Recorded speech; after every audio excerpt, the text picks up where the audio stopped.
E alegria que damos início hoje aos trabalhos e recebendo todos vocês no segundo Congresso Direito Administrativo do Rio de Janeiro, do IDARJ, realizado pelo IDARJ, que vem se apresentando aí, marcando presença como um dos eventos de maior relevância para o estudo e desenvolvimento do direito administrativo em nosso país. Hoje, com uma satisfação especial de receber aqui conosco duas administrativistas que têm nos brindado com temas valiosíssimos e hoje, especialmente, com o desafiador tema do controle dos atos administrativos em tempos de crise. A professora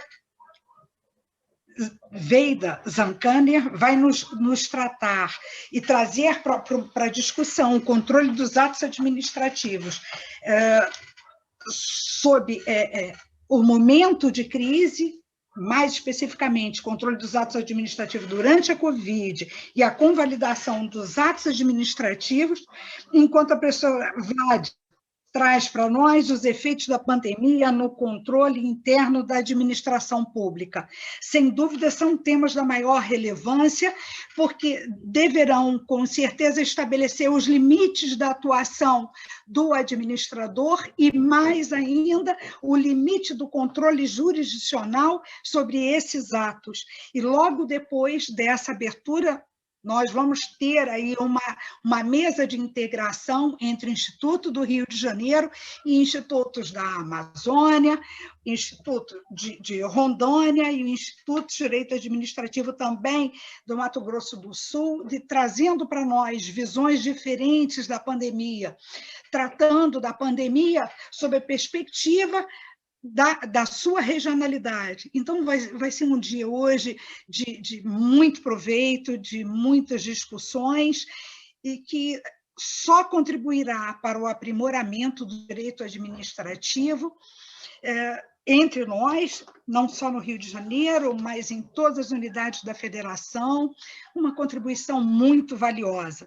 Então, eu trago aqui para todos nós, para nos brindar com suas reflexões, a professora Veida Zancanner, da PUC de São Paulo, tratando sobre controle dos atos do governo durante a Covid, a convalidação dos atos administrativos, e a professora Vládia Pompeu Silva, corregedora-geral da AGU, e tratando dos efeitos da pandemia no controle interno da administração pública.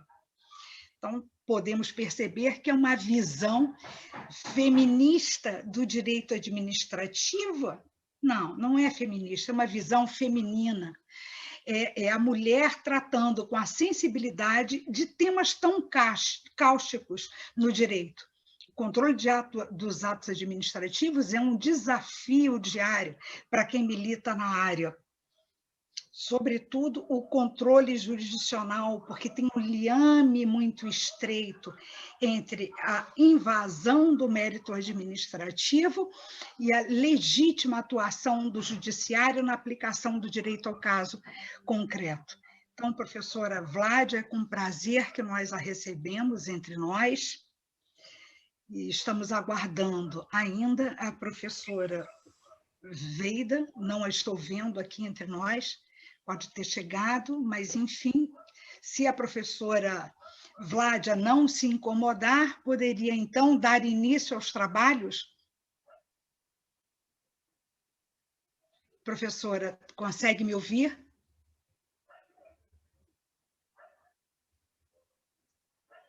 Professora Vládia, consegue me ouvir? Está sem áudio. Oi, bom dia. Bom dia, prazer enorme. Estamos ouvindo a senhora. Se não se incomodar, para não atrasarmos muito o evento, a senhora poderia dar início à sua palestra. Professora Márcia, muito obrigada. Eu estava com um probleminha no áudio, não estava conseguindo ativar o áudio. Queria dar bom dia a todos, agradecer ao convite aqui do IDARJ, que eu venho assim, falar e conversar, na verdade, aqui um pouco com vocês, com muita honra, com muita alegria.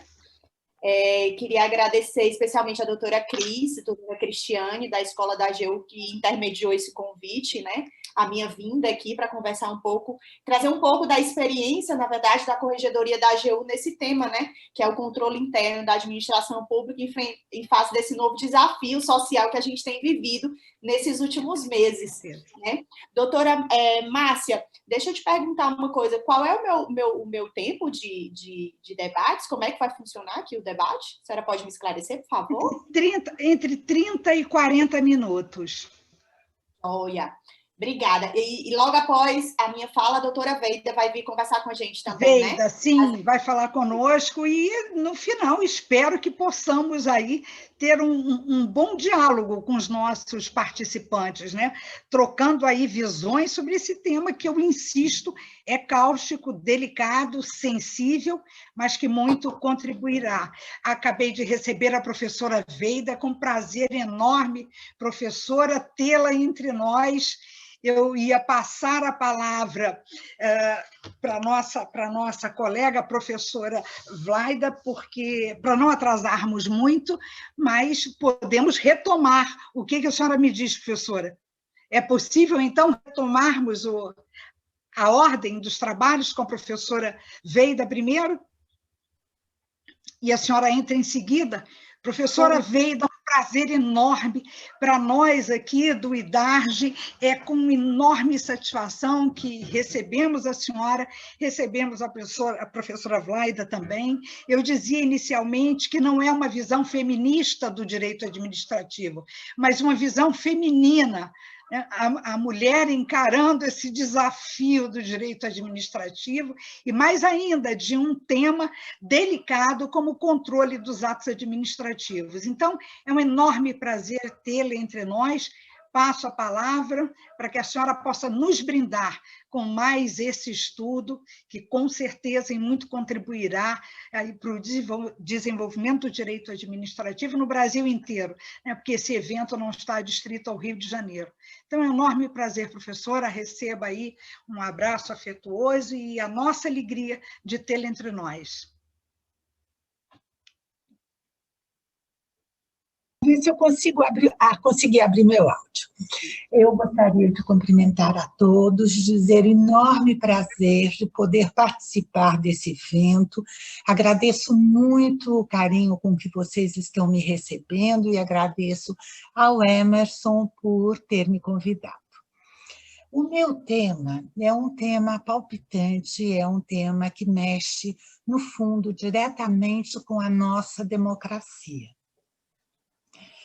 O controle dos atos, principalmente o controle dos atos de governo, não só questão da época do Covid-19, da pandemia que vivemos, mas sempre despertou, em toda a doutrina, controvérsias muito fortes, porque realmente o que se tem que ver é o quanto se controla, até onde pode se controlar, se existe alguma competência que não é passível de controle.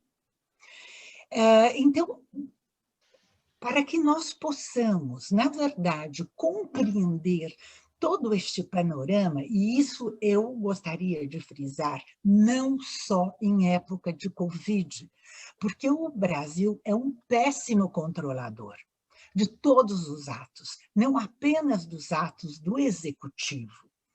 Então, eu gostaria de começar mostrando um panorama, principalmente no que tange ao Poder Executivo. O Poder Executivo ele vai praticar sempre uma série de atos. Para o quê? Para a consecução do interesse público. E o interessante notar que ele não só pratica atos jurídicos, mas ele também pratica atos materiais, como quando há a pavimentação de uma rua, quando se constrói uma escola pública, quando algum professor de escola pública simplesmente dá uma aula aos seus alunos. Então, o Estado está praticando atos materiais, quando ele implementa campanhas de vacinação. E ele também pratica atos jurídicos. E esses atos jurídicos, eu não sei se vocês estão me ouvindo bem, porque eu não tenho muito controle, tá? Eu sou muito novata nessa questão de meios virtuais. Então, o que nós vemos é que nesses momentos ele também vai praticar atos jurídicos, porque, no fundo, todo ato material, ou quase todos os atos materiais que o Estado pratica, ele vem no bojo de uma série de atos jurídicos, porque o agir do Estado não é desarrazoado, o agir do Estado não é inconsequente. Portanto, praticamente todo ato material vem no bojo de uma série, de um procedimento de atos jurídicos. E quais são esses atos jurídicos? Esses atos jurídicos podem ser ou os atos jurídicos regidos pelo direito privado ou os atos jurídicos regidos pelo direito público.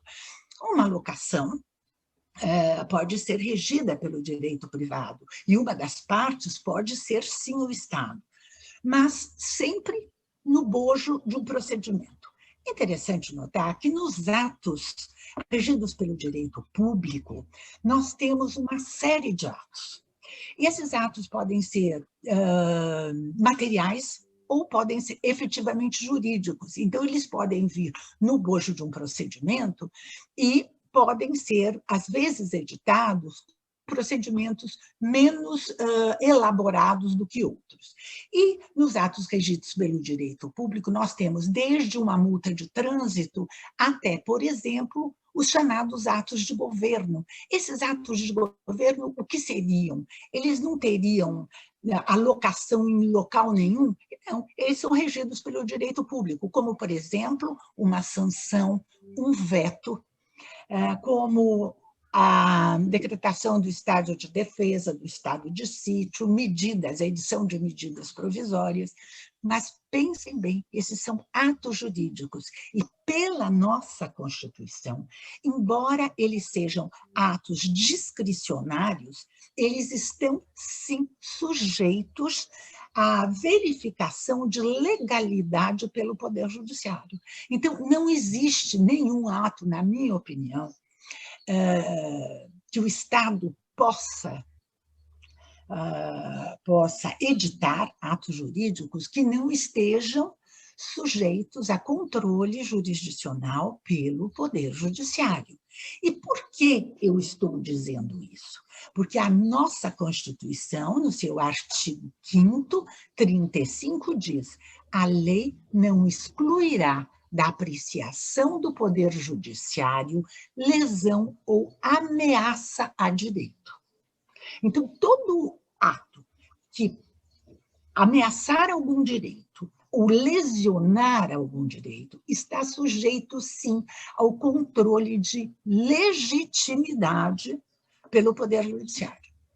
Não há que se falar que haja um controle de mérito do Poder Judiciário. Ele não pode dizer se ele gostou ou não do ato.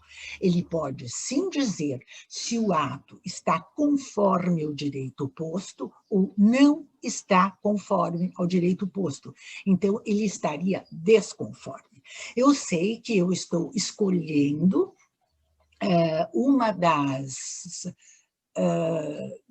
vias que a doutrina brasileira escolhe, porque tem uma parte da doutrina brasileira que diz que os atos de governo não são passíveis de contraste pelo Poder Judiciário. Eu entendo essa corrente, ela se fixa muitas vezes na questão da soberania popular, mas eu não concordo. E eu já vou dar um exemplo para deixar as coisas muito claras. Nós temos, ao analisar o direito, verificar a lógica do razoável. O direito é a lógica do razoável. Então, o princípio da razoabilidade ele vai informar toda a interpretação jurídica. Como eu posso dizer com bastante segurança que um desembargador ou ministro do STJ não pode destituir através de uma penada, a possibilidade de alguém estar no exercício do seu mandato, eu posso também garantir que determinados atos que são praticados por figuras públicas, então governadores, presidente, podem sim ser sindicados, desde que eles ameacem direito ou lesionem direito da comunidade inteira ou de cada um dos particulares especificamente. Quando você fala em atos de governo não contrastáveis, como surgiu essa ideia? Essa ideia, efetivamente, ela surgiu na França, na época em que se fez o Conselho de Estado, e isso já vem anteriormente ao Conselho de Estado, as pessoas, o rei retinha a jurisdição para si, e os tribunais, principalmente o Conselho de Estado, julgava. Entretanto, quando entrasse alguma questão efetivamente de interesse do rei, o que ele dizia, não podemos entrar, estamos num ato político. Porque ele sabia que o rei, que retinha o direito de revisão final de todos os tribunais, poderia se intervir. Então, ficou isto como uma forma, isto é de interesse do chefe do poder, que na época era o rei, então nós não vamos intervir enquanto conselhos que deveriam harmonizar a questão da jurisdição. Bom, e o que isso tem a ver com o que nós vamos falar sobre controle? Que o artigo 35 da Constituição, ele simplesmente faz com que o exercício normal da jurisdição possa ser efetivamente praticado pelo Poder Judiciário. Entretanto, isso não tem nada a ver com ativismo político ou judicialização da política. São coisas completamente diferentes. Eu posso judicializar, como no Brasil nós judicializamos, excessivamente a vida do brasileiro. Nós vivemos em razão do Poder Judiciário. Então, quando alguém não cumpre a sua competência, tanto no legislativo como no executivo, todo mundo sai correndo e vai para o judiciário. E isto não quer dizer ativismo político, porque o ativismo político, ele se dá quando o juiz, ao interpretar a norma jurídica, retira direitos ou retira ou põe direitos que não foram contemplados nessa própria norma jurídica em que ele está interpretando. Então, prestem bem atenção, o ativismo judicial não é efetivamente uma questão de judicialização. Isso pode até ajudar no ativismo judicial, mas ele vem em razão da política que vai sendo utilizada para a perseguição de inimigos e para, sim, conferir aos amigos um bônus que a lei não confere. Exemplo. Eu vou dar um exemplo que foi muito citado, já de controle, para exemplificar o que eu disse, há algum tempo atrás, que foi a questão da relativização do princípio da publicidade. Da publicidade, não, da inocência. Houve realmente esse ativismo judicial. E por que é um ativismo judicial? As pessoas pensam assim, bom, nós queremos que todas as pessoas, antes de terminar o trânsito em julgado, fiquem presas.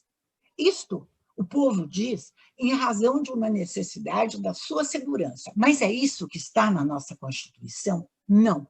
Porque a nossa Constituição, no artigo 5º, 72, diz: ninguém será considerado culpado até trânsito em julgado da sentença penal condenatória.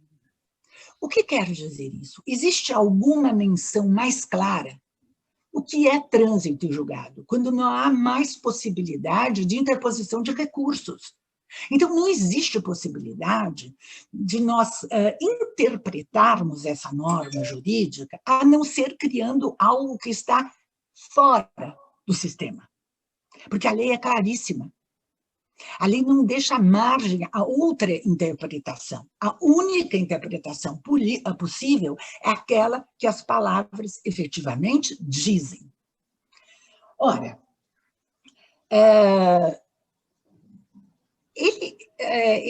esses atos de governo, esse controle dos atos de governo, portanto, eles podem se dar, mas eles não podem, sobre nenhum momento, se sobrepor àquilo que a Constituição almeja e dentro dos vetores constitucionais. Assim, eu poderia dizer para vocês, eu posso controlar? Posso, mas eu só posso controlar, nesses casos, se a interpretação dos atos estão fora da moldura legal. Se elas não estão fora da moldura legal, eu devo julgar aquilo como algo íntegro, algo que está sendo aceito pelo sistema jurídico positivo. Bom, eu poderia fazer uma segunda pergunta, e eu aqui venho com mais perguntas do que a resposta. Esses atos de governo, eles são aqueles atos que vão buscar o seu fundamento de validade, geralmente 99% diretamente na Constituição, e ao pegar este fundamento de validade na Constituição, esses atos são atos geralmente discricionários. Então, nós estamos frente a atos que vão buscar sua validade na Constituição, e eles também têm seu fundamento na Constituição, mas eles também são atos discricionários. E o que é discricionário? Quando há discricionariedade? Há discricionariedade quando o legislador ele coloca, na verdade, ele vai normatizar o juízo subjetivo do Poder Executivo. Então, ele confere ao administrador público ou ao agente político a possibilidade de escolher entre uma série de possibilidades jurídicas aquela que ele achar a melhor para o momento concreto.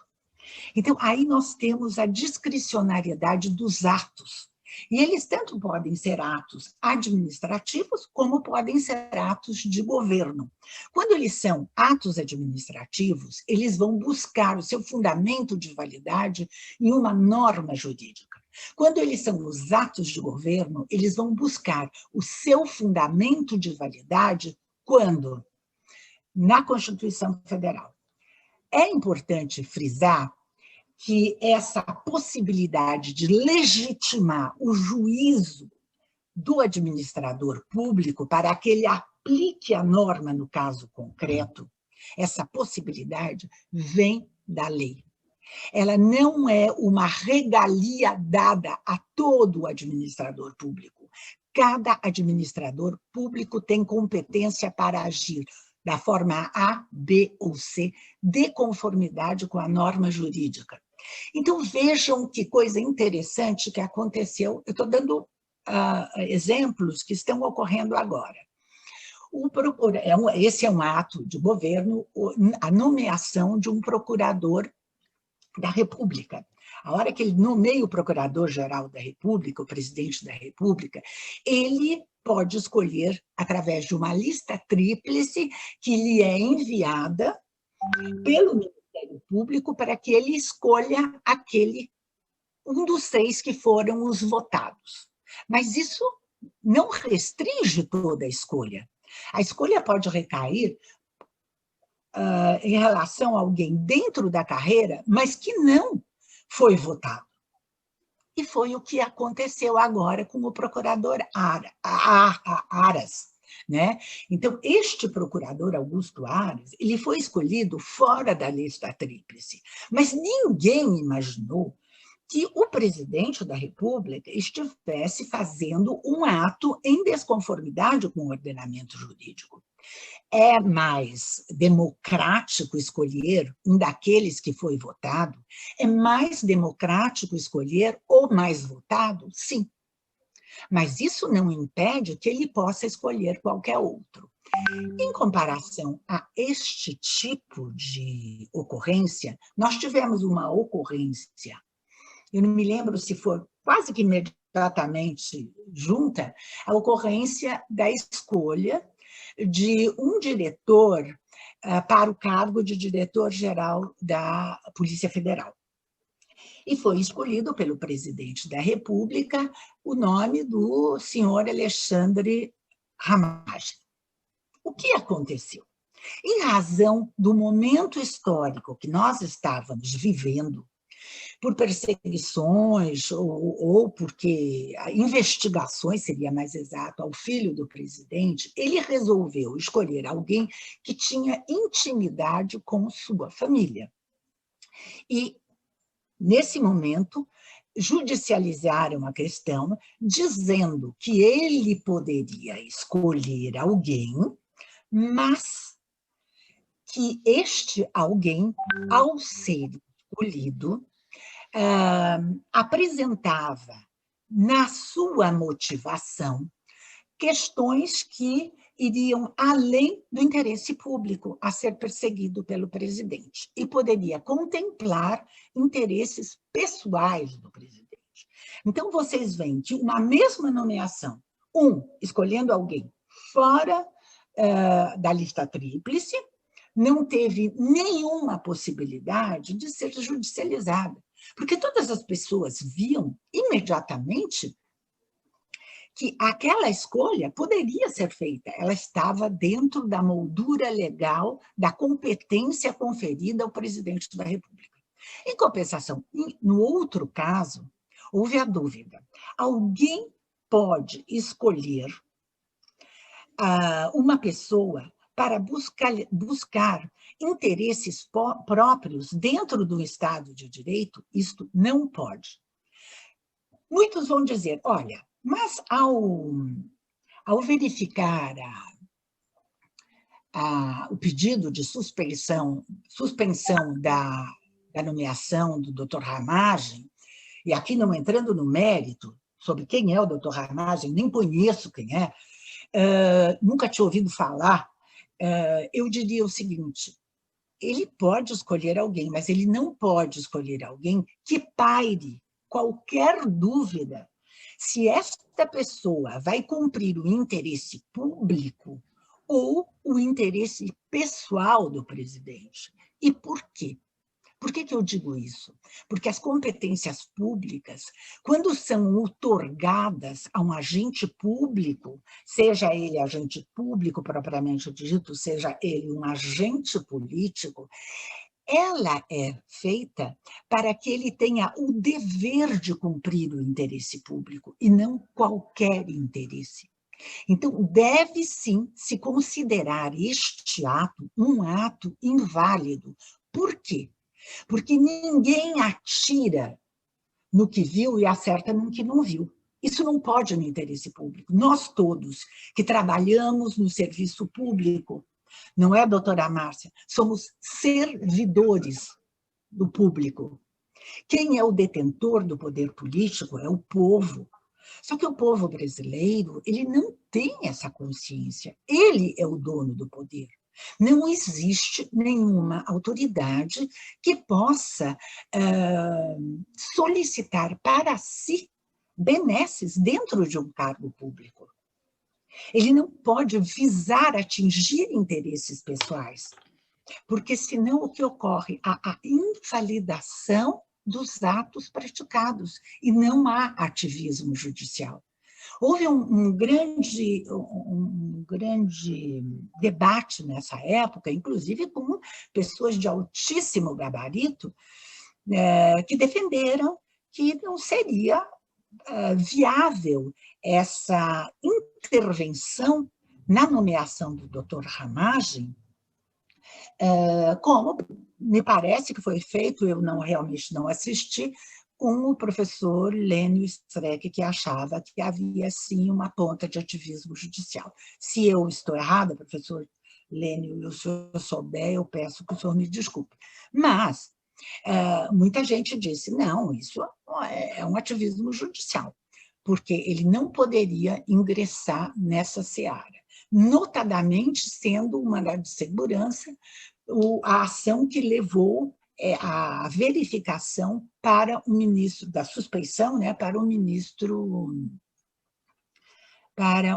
Alexandre de Moraes. E eu, na época, nós fizemos uma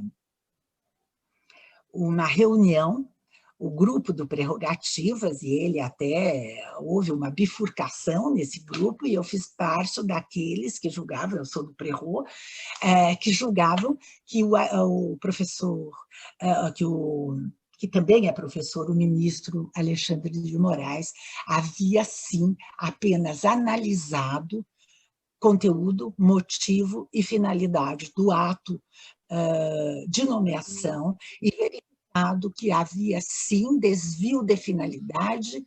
Ele não disse, mas havia desvio de causa também. O que seria conteúdo? É aquilo que o ato dispõe, aquilo que o ato propõe, aquilo que o ato almeja, que era a nomeação de A ou B, Ramagem ou qualquer outra pessoa. Segundo, isso seria o conteúdo. O que seria o motivo?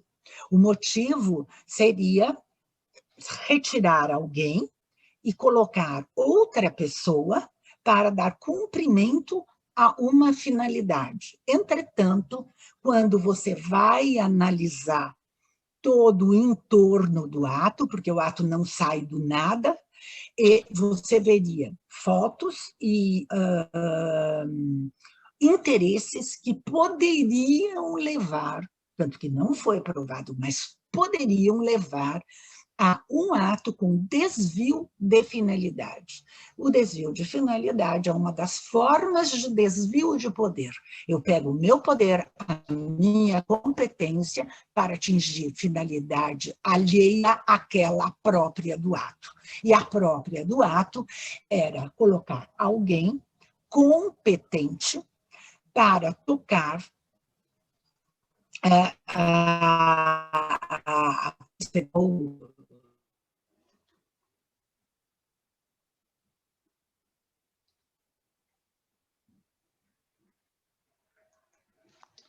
Acho que tivemos um problema com a internet da professora Veida.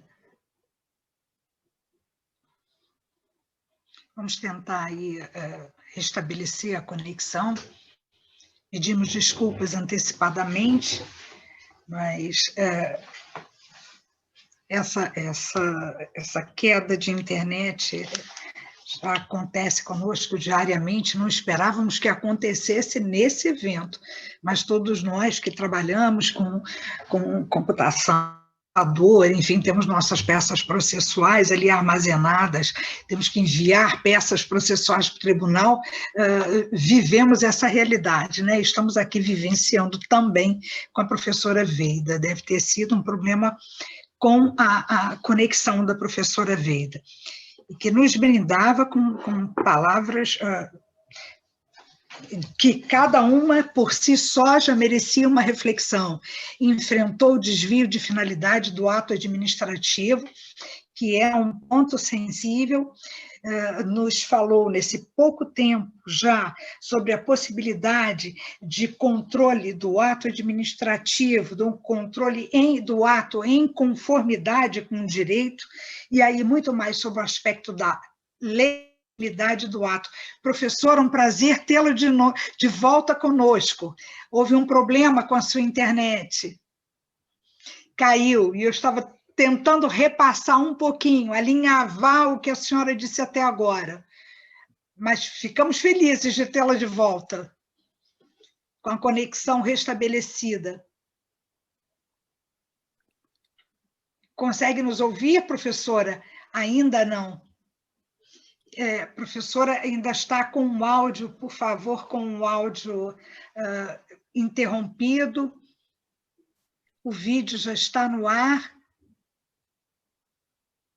Professora, a senhora já habilitou o seu microfone? Já habilitou? Porque aqui já está liberado o seu microfone. Vê se a senhora consegue. Não está conseguindo. Eu vou pedir aqui que, por favor, tentem aí reconectar. Bom, aqui, para o IDARJ, o microfone da senhora já foi habilitado. Agora, a senhora precisa liberar. Tem um íconezinho, professora, com desenho de um microfone. Ah, que bom. Tecle novamente. Tecle nesse ícone, professora. Olha, tem um convite na tela para a senhora, ou então um íconezinho à esquerda, na parte de baixo. Escrito na parte de... professor. Aí ele está marcadinho com uma linhazinha vermelha. Tem que desativar a linhazinha vermelha. No cantinho esquerdo da tela, não está funcionando? Na parte de baixo. Na parte de baixo.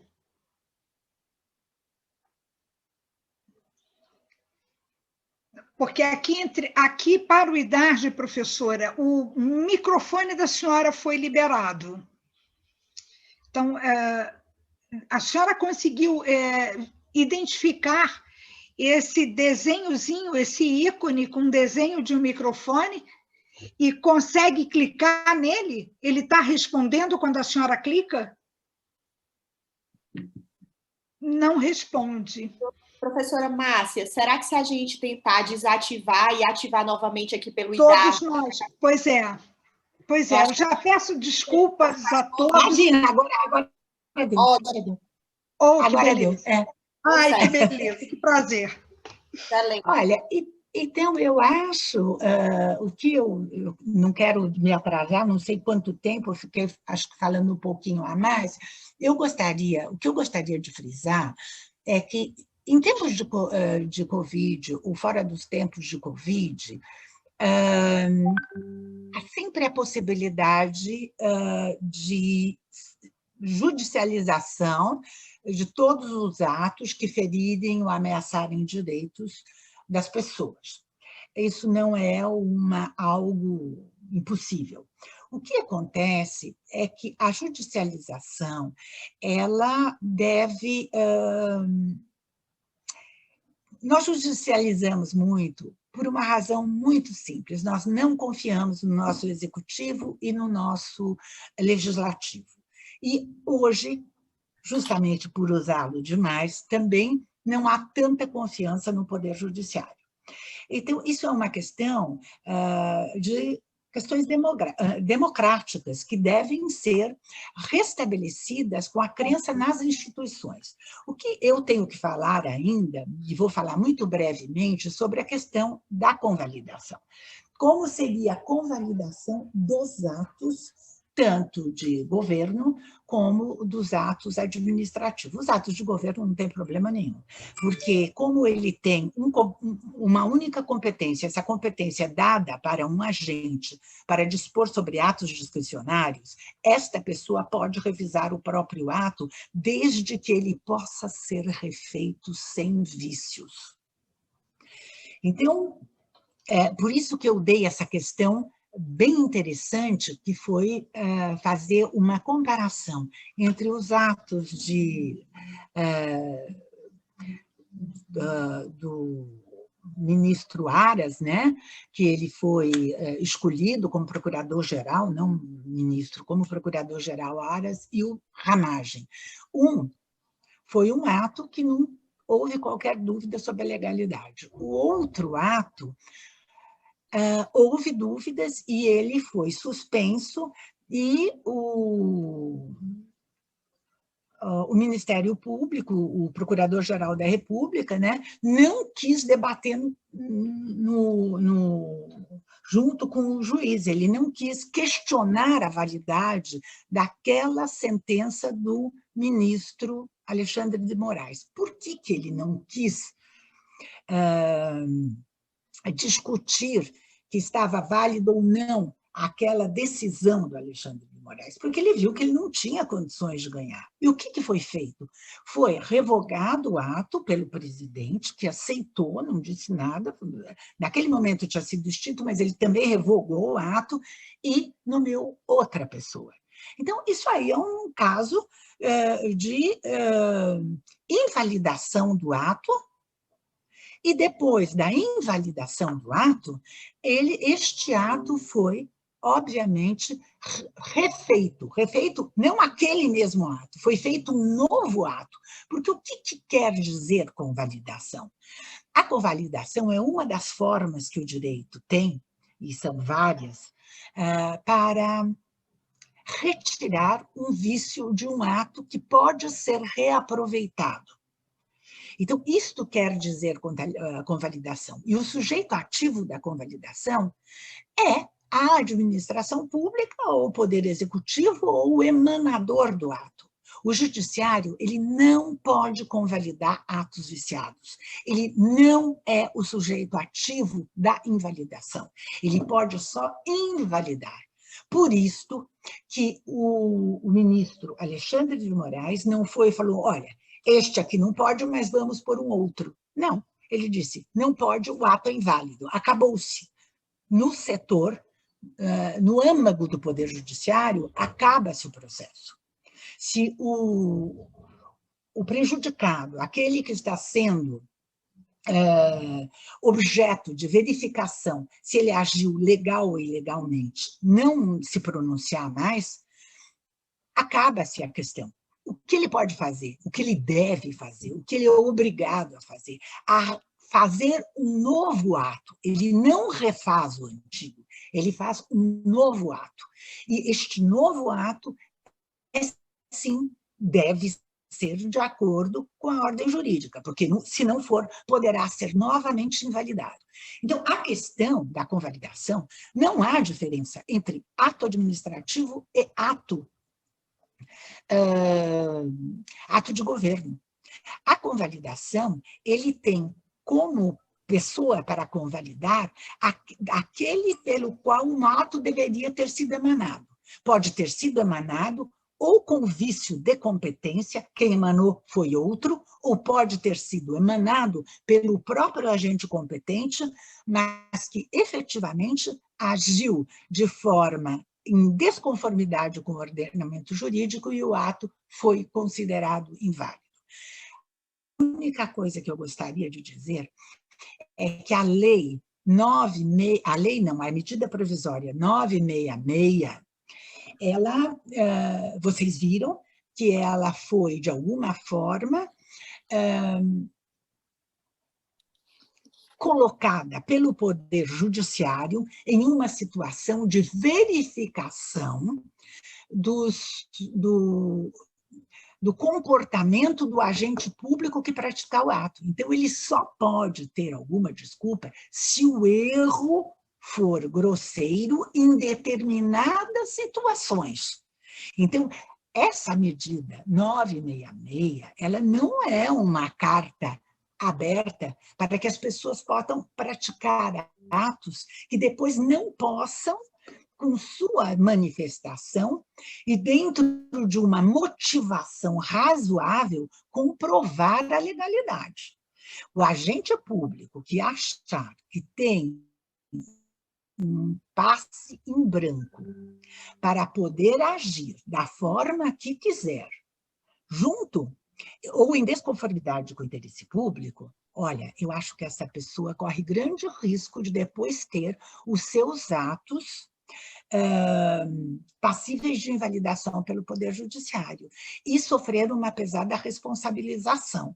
Eu acho que todos os agentes públicos agora deveriam se cuidar para não só prestigiar ao máximo o interesse público, mas não deixar neste caminho para a proteção do interesse público de praticar algo que possa ser dissonante ao direito posto. Eu agradeço muito, muito obrigada. Professora Veida, nós é que agradecemos. Mais uma vez, a senhora nos brinda com uma reflexão excepcional, não se esperava outra coisa de quem tanto contribui para o direito administrativo, então é um prazer enorme. E fica difícil eu me controlar para deixar de fazer perguntas para a senhora, né? Diante de tudo isso, porque em pouco tempo, num curto espaço de tempo, a senhora falou sobre a conformidade do ato com o direito, né? Então, com a legalidade ampla, com a adequação do ato administrativo à legalidade ampla, falou da legitimidade, falou do desvio da finalidade e de finalidade do ato administrativo. E aí eu não me contenho, professora, já peço desculpas antecipadamente, mas eu quero iniciar aqui abrindo para que os nossos, para que o público possa também se sentir estimulado a fazer perguntas à senhora. Esse controle de conformidade do ato administrativo não confere, na sua visão, professora, legitimidade ao judiciário para invadir o mérito? Porque o que eu percebo no uso diário, na manipulação do direito, se é que a gente pode falar nisso, né? No exercício diário do direito, a gente percebe ainda uma resistência muito grande do judiciário em examinar alguma coisa que não seja a legalidade do ato administrativo. Mas, nesse momento de pandemia, me parece que o judiciário está indo um pouco além. E aí, a meu ver, atravessando um liame muito tênue entre a legitimidade do atuar do judiciário, do controle jurisdicional e a atuação específica do administrador, com ofensa ao princípio da separação dos poderes. Porque, a meu juízo, quando o judiciário diz, olha, este plano de contingência não se aplica, eu tenho um plano de contingência melhor, ele está substituindo a discricionariedade do administrador pela discricionariedade dele. E até que ponto essa subjetividade do intérprete do judiciário não é ofensiva ao princípio da separação? Quer dizer, é um liame muito tênue, e aí eu gostaria de ouvi-la, professora. Olha, na verdade, o que eu acho, professora, é o seguinte: o que é a discricionariedade? Então, a discricionariedade ela vai aparecer quando, sem o juízo subjetivo do administrador, a norma não pode ser aplicada. Então, a norma jurídica ela vai conferir ao juízo subjetivo do administrador a possibilidade dele agir através do seu juízo subjetivo. Então, quando eu penso, e você vê que aí está claríssimo nessa nomeação feita, ou mesmo nessas escolhas com relação ao Covid, você tem um plano, e o plano realmente pode ser feito pelo Poder Executivo. O que o judiciário tem que fazer? O judiciário tem que verificar a motivação do ato e verificar se ela realmente é real. Se realmente ele não desviou a competência. Porque isso ele não pode se substituir ao juízo do administrador. Eu estou de acordo com a senhora, ele não pode. E quando ele vai, se ele se substitui ao juízo do administrador, ele está fazendo o quê? Ativismo judicial. Aí ele está fazendo o ativismo judicial. Mas se ele não substituir, ele não tem essa possibilidade. Então, tudo que estiver dentro da moldura legal deve ser admitido se você não conseguir provar que a escolha foi feita defeituosamente. Então, isso ele não pode deixar de verificar se essa escolha foi defeituosa. Eu vou dar um exemplo. Vamos fazer que nós vamos abrir a possibilidade de compra de remédio. Eu posso comprar vários remédios. Entretanto, eu, como administrador, vou pedir uma série de relatórios, todos assinados, para ver qual o melhor remédio para ser comprado. E aí eu resolvo pegar dessa possibilidade minha o remédio que tem menos condição de utilização em razão dos efeitos colaterais. Então, esses efeitos colaterais vão demonstrar ao agente público que a escolha deles é extremamente perigosa. É extremamente perigosa. Então, pode matar do coração, pode dar embolia, pode isso e aquilo. E os outros remédios, estamos numa questão de uma segurança maior ou uma segurança menor, mas em torno de 2% ou 3%. E esse aqui tem 40% de chance de problemas adversos na administração do remédio. O que o senhor acha? Que o Poder Judiciário não pode olhar? Acho que ele pode olhar. O que ele não pode fazer é dizer o seguinte: não, você vai escolher este aqui especificamente. Mas ele pode dizer: esse de 40% ou de 50%, esse o senhor não pode escolher. Escolhe entre os outros 10, 20, 30, que tem em torno de 2% ou 3% de dano à população. Porque na medida em que eu valizar uma escolha tão ruim, e isso em planos econômicos, questão de dinheiro, questão de aberturas de via pública, eu estou fazendo o quê? Eu estou legitimando aquilo que a norma não gostaria de dar, porque ela dá essa possibilidade de juízo subjetivo, não é para o bel prazer do administrador, é simplesmente porque ela quer que o administrador faça a melhor escolha, não qualquer escolha. E a verificação de que ele faça a melhor escolha está, sim, no alcance do judiciário. O que nós podemos fazer para impedir o ativismo judicial é outra coisa, totalmente diferente. É brecar no meio das carreiras para que não haja uma adesão a determinado presidente ou aquele outro presidente para ser alçado até o Supremo Tribunal. Outras técnicas de controle. Mas você retirar do Poder Judiciário a possibilidade de ver o Poder Executivo fazer desmandos incríveis, isso não me parece uma boa técnica. Na verdade, a democracia requer civilização. Nós não temos democracia sem civilização. E não adianta fazer a Constituição mais linda do mundo, que foi a nossa. Hoje ela está uma colcha de retalhos para aplicar. Porque nós é que aplicamos a Constituição.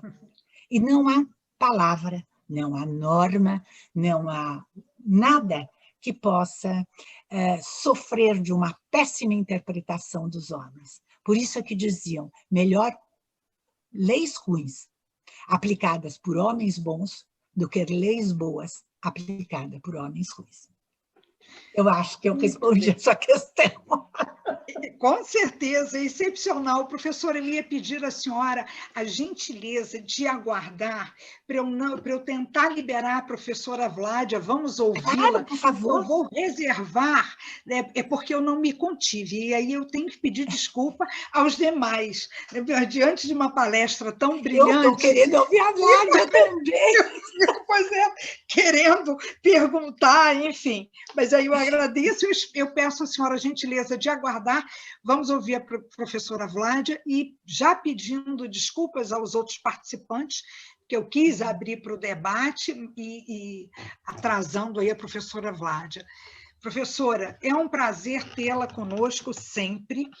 Professora Vládia, um prazer enorme de poder recebê-la aqui e tratando desse tema tão delicado, né?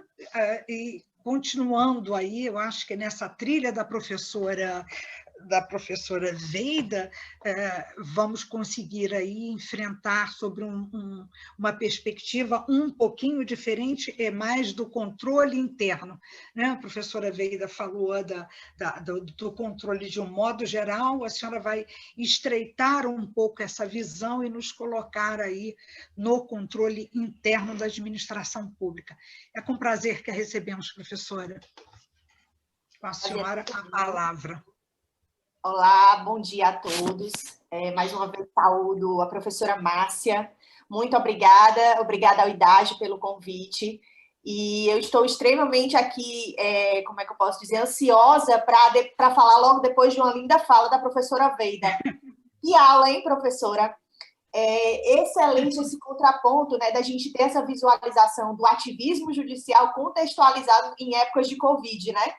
Épocas em que está todas as pessoas e, logicamente, todas as instituições se revisitando e se reinventando na forma de atuar, né? Na verdade, acho que a Covid ela veio para ensinar todo mundo que a gente não sabe de nada, que a gente tem que fazer tudo novamente, reaprender a trabalhar, reaprender, e o próprio judiciário revisitar o seu conceito de decidir, né? Seria uma excelente oportunidade para o judiciário revisitar esse conceito de ativismo e até que ponto ele pode avaliar as políticas públicas, né, jurisdicionalmente. Acho que a gente tinha que ter, o nosso poder judiciário tinha que se apropriar desse momento social para avançar nessa discussão.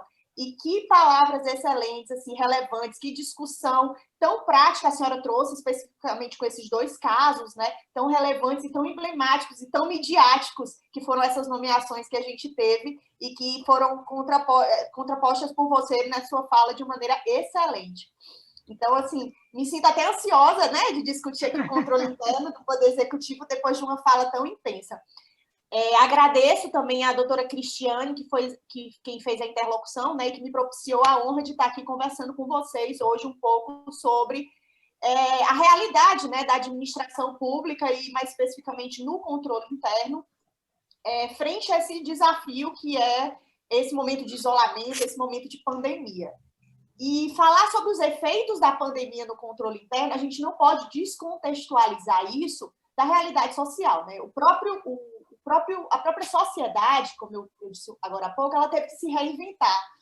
O coronavírus, né, ele foi descoberto em dezembro, ou seja, em menos de um ano, ele transformou totalmente a realidade social de todas as pessoas do mundo, né? A nossa realidade familiar, profissional, afetiva, emocional, todos os seres humanos estão tendo que se reinventar na sua racionalidade para poder enfrentar esse novo momento, né, que alguns chamam de nova realidade, dizendo alguns que esse não é mais um momento de transição, mas será a forma como nós iremos viver daqui para frente.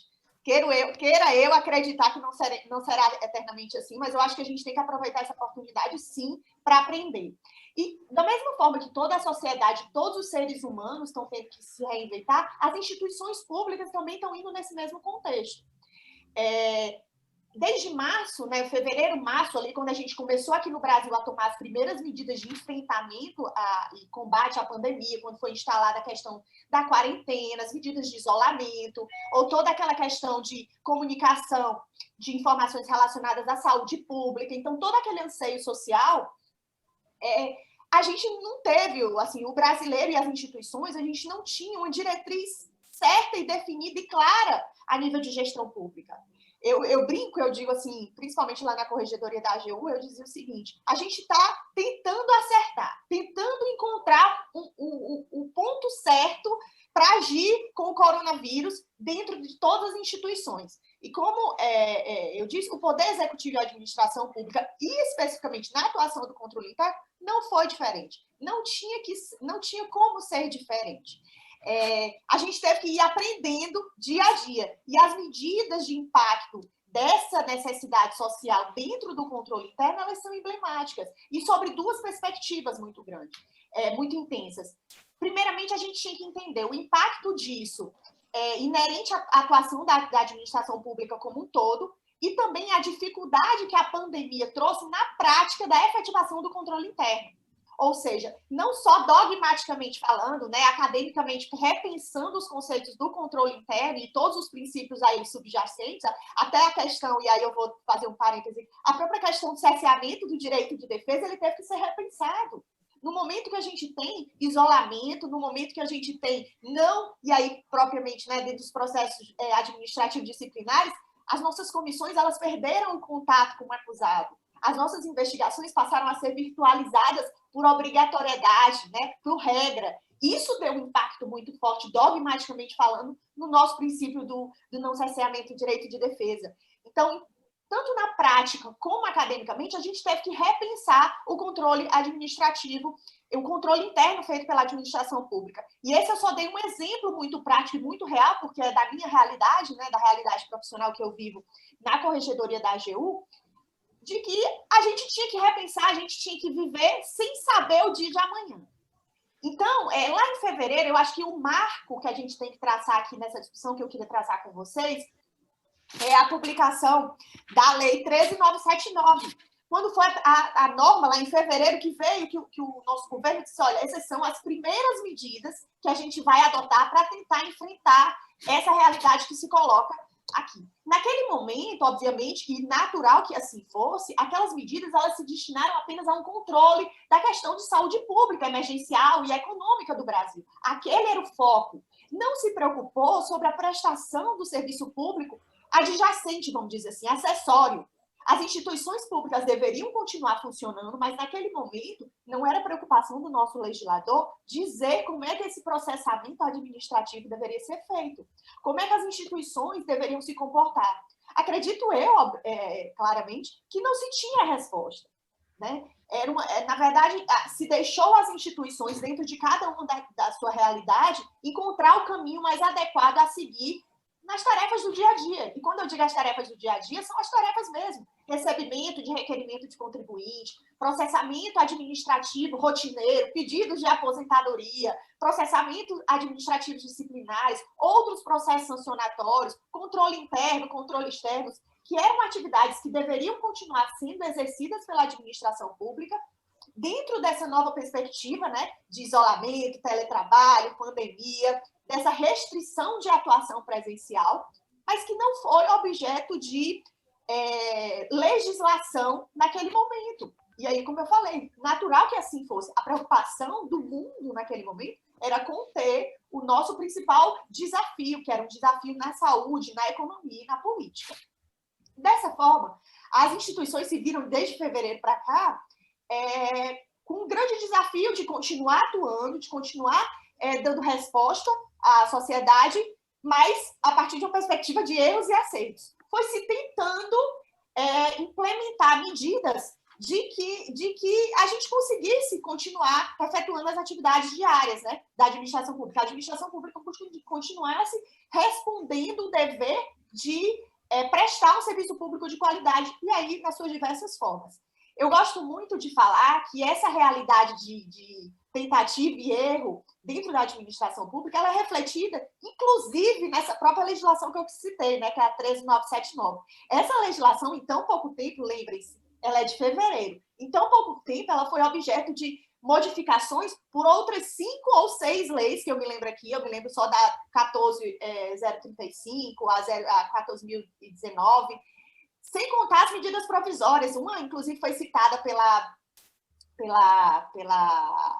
professora Veida, mas a MP 927, a MP 928 também alteraram essa legislação, né? Que comprova só a realidade de que a administração pública como um todo, seja na seara da política ou seja na seara da execução do serviço público, né? E aí eu vou utilizar a nomenclatura usada pela professora, a administração, né, de governo e de Estado, ela teve que ir se reinventando, o que proporcionou até a modificação daquela legislação que, naquele primeiro momento, não tratou da prestação de serviço público, da atuação da administração pública. E, nesse contexto, eu queria chamar a atenção aqui para a medida provisória 928.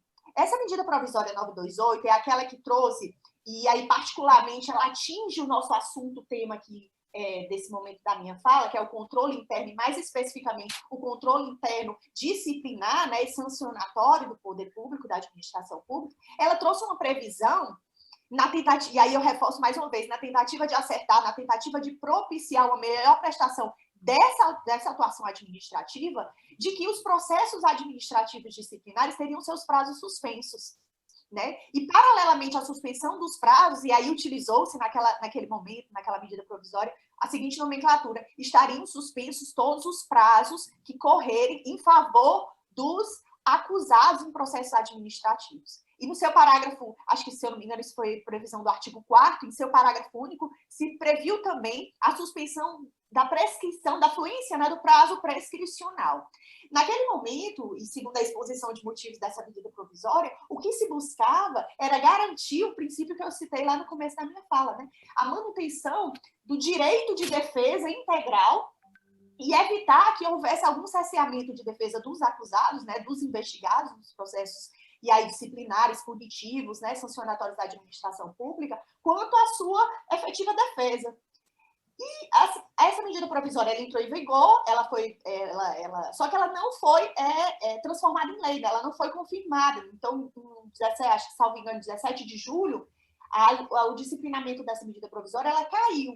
E ela trouxe a nós uma discussão muito relevante, que nos processos administrativos disciplinares, eminentemente ligados a essa questão de controle interno, né, da administração pública dentro da sua realidade de cada instituições, nós vimos o quê? Nós vimos a paralisação de uma atuação administrativa, porque logo na publicação, né, da medida provisória 928, as corregedorias, a maioria das corregedorias, ela paralisou integralmente o andamento de todos os processos administrativos disciplinares, se mantendo apenas aqueles atos, né, a continuidade daqueles atos que era de mero impulso, né? De mera impulso oficial. Então, todos os interrogatórios, todas as oitivas, produção de provas, foram paralisados naquele momento, né? E assim ficaram, na maioria das corregedorias, paralisados até meados de julho.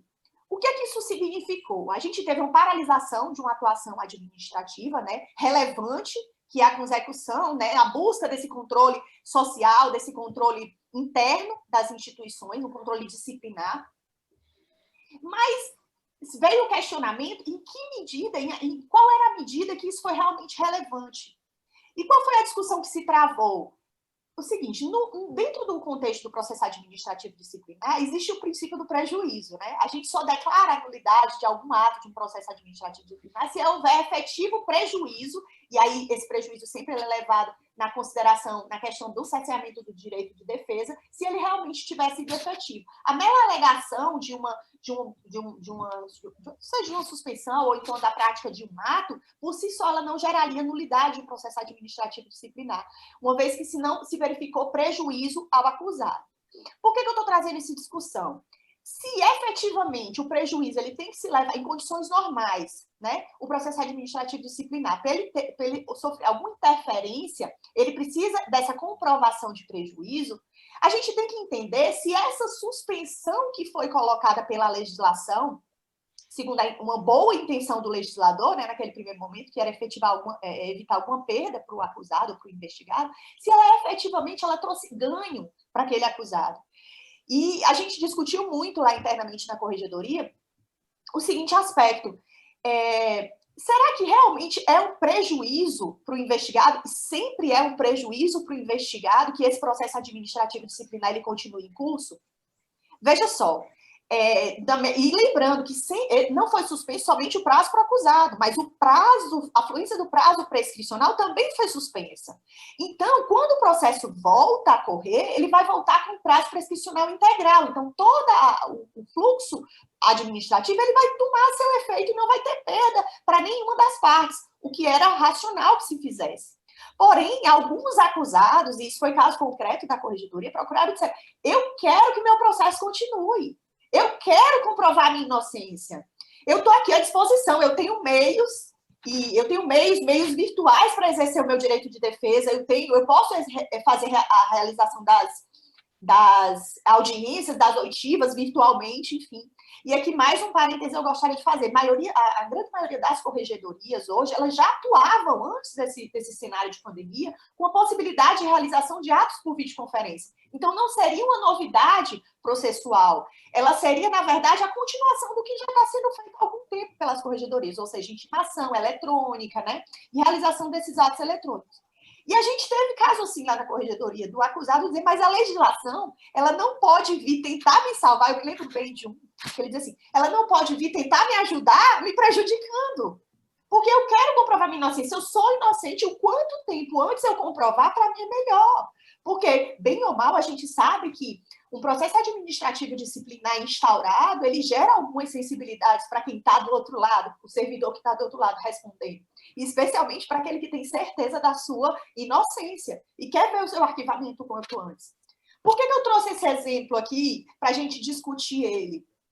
Porque ele é um caso concreto de que o legislador, na sua melhor das intenções, e primado, né, por essa realidade social de isolamento e de pandemia, ele tentou, de todas as formas, cercar de segurança o investigado, o administrado, e a própria administração pública também, né, quando ele previu a suspensão da fluência do prazo prescricional, mas que nem sempre ele acerta, né? Que nem em todos os casos, aquela ideia de que suspender o processo para garantir que a defesa dele vai ser bem executada, vai ser bem feita, com todos os cuidados necessários, ela atingiu seu fim. Isso é muito interessante, porque traz para a gente a discussão de que algumas medidas que estão sendo tomadas nessa ideia de erros e acertos, lá na frente a gente pode perceber que ela não foi tão adequada, mas que é a realidade social que a gente tem, né? E a gente tem que colocar o serviço público para continuar funcionando. E nessa sistemática, o próprio controle interno também teve que se reinventar, né? O fato é, quanto a esse exemplo que eu dei agora, da MP 928, hoje isso já está mais tranquilo, como eu falei, a medida provisória ela caiu, né? Não foi convertida em lei. Então, desde julho, os processos voltaram a caminhar ao seu rito processual adequado e, eventualmente, algum acusado que se sentiu prejudicado, na verdade, pela disposição legislativa, né? Ele pode agora exercer, e assim, com menos dificuldade, né? Agora, o seu direito de defesa, enfim, ter o resultado justo do seu processo. Outro exemplo que eu queria trazer também, e aí, para finalizar a minha fala, para a gente ir para os debates, que eu acho que essa é a parte mais interessante da apresentação, é a discussão que eu acho que já foi encabeçada pela professora Weida, sobre outra perspectiva, que é a da medida provisória 966, né?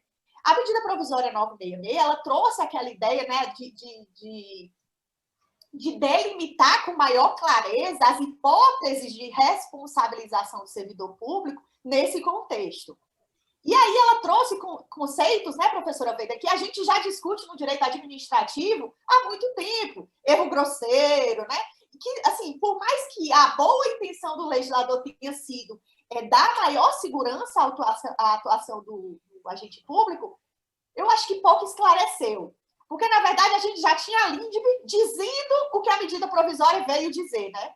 E a prova disso é que o Supremo Tribunal Federal teve que se debruçar sobre essa matéria, né? Foi interposto várias ADIs, e aí eu lembro, se eu não me engano, a principal, né? Foi a 4321, se eu não me engano, o número, e teve que se debruçar sobre esse tema, teve que discutir o conceito de erro grosseiro, que a gente já vem tentando, doutrinariamente, jurisprudencialmente, né? Esclarecer há tanto tempo, e agora num contexto de pandemia. Então, em que medida a medida provisória 966 conseguiu avançar? Conseguiu dar essa efetiva segurança? Porque ela dizia que apenas naqueles casos, né, erro grosseiro, má-fé, é que o agente pode ser responsabilizado e que essa decisão ela tem que ser, isso tem que ser devidamente contextualizado. E mais, ela dizia o seguinte, que o gestor público ele não pode ser automaticamente responsabilizado pelo simples fato de concordar com o parecer com uma manifestação prévia de um órgão, seja ele jurídico ou que prestou o assessoramento prévio, né? Mas isso a nossa LINDB já dizia, né? O artigo 22 da LINDB e o artigo 8 do decreto, ele já dizia, e isso foi resgatado na manifestação do Supremo, né? Que veio tentar esclarecer essa ideia e fez uma interpretação conforme a Constituição nessa legislação, que é uma legislação também que veio tentar minimizar, né, veio com a boa intenção de tentar minimizar os efeitos da pandemia na realidade social, na realidade da administração pública, do servidor público e do controle interno. Então, essas são as questões que eu acho que são palpitantes. Na verdade, eu tinha assim, outras para trazer também, mas eu acho que essas são duas questões bem sensíveis que eu acho que servem como exemplo para a gente entender a sensibilidade da atuação do nosso controle interno, e aqui um pouco mais focado nessa parte de responsabilização, né, do controle interno disciplinar, vamos dizer assim, do agente público, que retratam, eu acho que com bastante clareza, essa realidade de incerteza que a gente está vivendo com o Covid. Hoje, em setembro, eu acho que a gente está um pouco mais amadurecido na tratativa desse assunto, né, de como conformar a atuação da administração pública frente a essa realidade social que a gente vive. Mas eu acho que a gente ainda tem que amadurecer muito. Então, eu queria agradecer a oportunidade, estou aqui disponível para os debates. Obrigada, professora Márcia, obrigada, professora Weider, e agradeço a todos os colegas aqui pela atenção.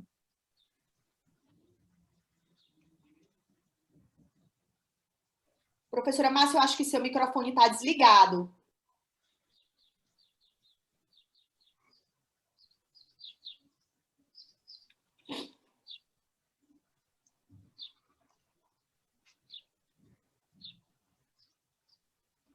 Olha, eu não sei se o meu microfone Agora está sim. no ar, mas eu Agora tá adorei ótimo. sua Agora sim. exposição.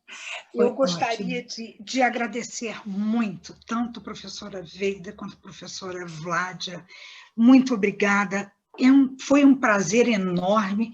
Eu, há muito tempo, não ouvia duas palestras tão agradáveis e com um tema tão cáustico quanto do controle de legalidade dos atos administrativos. Essa visão do controle interno, professora, foi excepcional para todos nós. Eu vou abrir para os debates, que o nosso tempo é muito curto. Nós estamos, assim, na marca do relógio. Então, eu vou abrir, disponibilizando aí aos participantes a oportunidade de fazer perguntas à professora Weider e à professora Vládia, que essas exposições excepcionais, com certeza, desafiam aí a nossa curiosidade, a nossa ansiedade. Então, nós estamos aí com as professoras à disposição. Eu gostaria de falar um pouquinho só. Que bom, é sempre um prazer, professora, já que nós não podemos tê-la com frequência. Obrigada. Eu adorei ouvir a professora Vládia, ela foi encantadora, me expôs maravilhosamente bem. E eu gostaria de fazer uma pergunta, se puder, e se não for atrapalhar as perguntas das outras Claro, pessoas. professora, claro, um prazer para nós todos. Eu gostaria, professora Vládia, de saber como a senhora está vendo e se a administração pública no controle interno tem utilizado efetivamente a LINDB, porque, na minha singelíssima opinião, a LINDB ela fragilizou muito as questões de legalidade quando da análise de conflitos, porque você não pode usar abstratamente os conceitos usuais de invalidade, de convalidação. E a senhora acha que está servindo para um melhor acordo? Porque a primeira coisa que me veio na ideia, quando eu li a LINDB, já faz 2 anos, né, foi o seguinte, acho que 2 ou 3 anos, foi o seguinte: o nosso Estado, embora seja um Estado muito pouco intervencionista, ou é muito intervencionista, mas todo mundo diz o seguinte: meu Deus, nós queremos um Estado isento. Mas na hora de qualquer problema, a senhora viu que todo mundo correu para o Estado. O Estado, pelo amor de Deus, você tem que fazer isso, você tem que fazer aquilo. Então, o Estado é o grande pai. E você não acha um pouco perigoso a LINDB para o grande pai? Porque eu acho que a LINDB para o grande pai, ele ajuda demais os privados.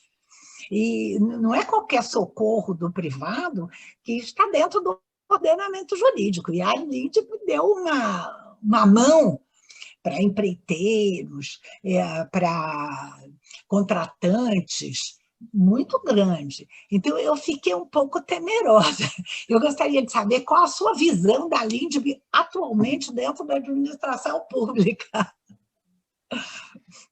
Eu concordo integralmente, professora Weida. Eu acho que na verdade, eu acho que existe dentro da administração pública uma certa, eu não digo receio, mas eu acho que a LINDB ela não é utilizada pela administração pública de maneira muito objetiva.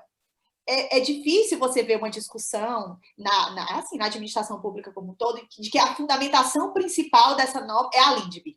E eu acho que isso vem muito nesse contexto que você colocou. É um contexto que não se fala administrativamente dentro da administração, mas é aquele receio que se guarda no coração. A LINDB, ela dá com uma mão e tira com a outra. Não sei se é essa que você tem a sensação.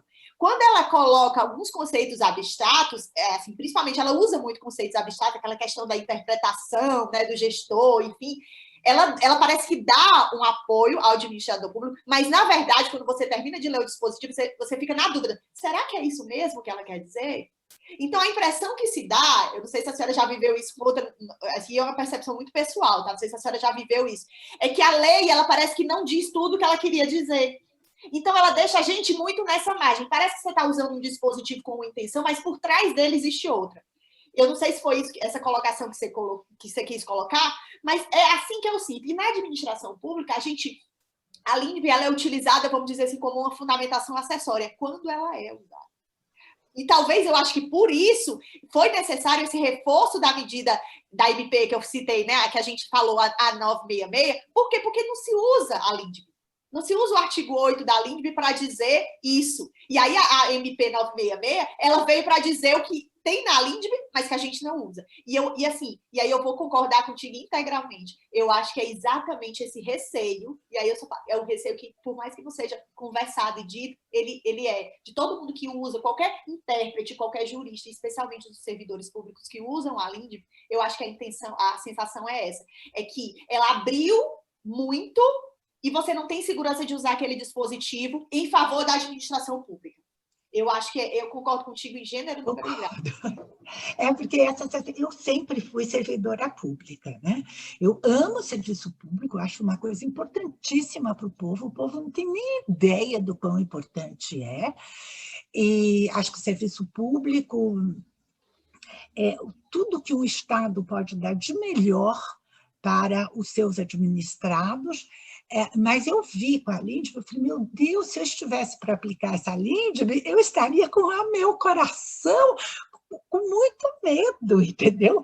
Porque as coisas depois não são tão assim como assim. Eu acho que todas as normas jurídicas, que são muito elásticas, elas visam promover uma série de integração. Mas, na verdade, isso não acontece sempre, porque você sempre depois, analisado o servidor público, o seu serviço, e mesmo se ocorrer um processo disciplinar, com olhos não tão generosos.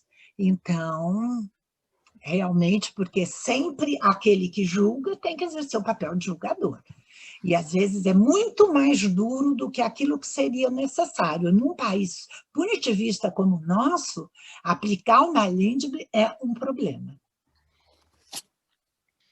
E aí eu vou acrescentar, né, professora, a LINDB traz alguns dispositivos que são de duvidosa constitucionalidade. Eu também acho.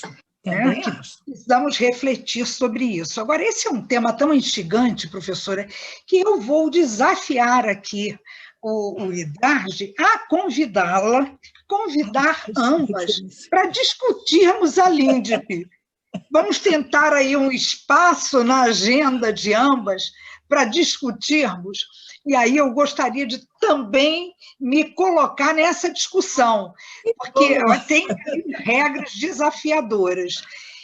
Eu não tenho como expressar a minha gratidão por tê-las aqui conosco no IDARJ, é um prazer enorme, mas eu vou deixar um pouco o público frustrado e pedir a eles que, por favor, mande para nós, aí, para as professoras Weida e para a professora Vlaida, os questionamentos, pelo e-mail congresso@idarge.com.br, porque senão nós vamos atrasar muito as outras palestras, o outro evento.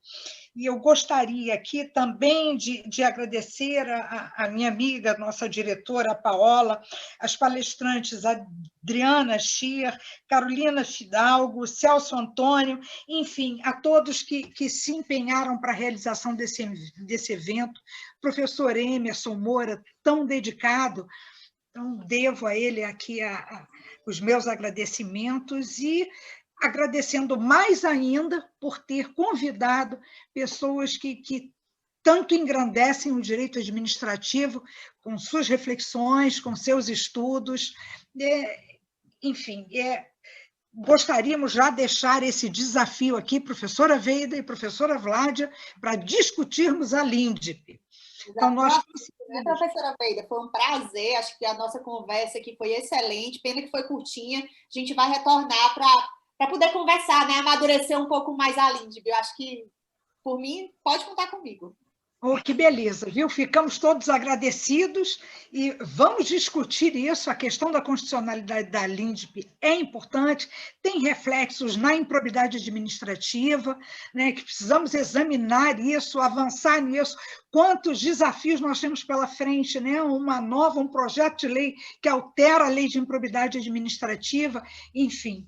Então, essa adequação do ato administrativo à legalidade constitucional ainda vai funcionar como um grande desafio para todos nós, estudiosos do direito administrativo.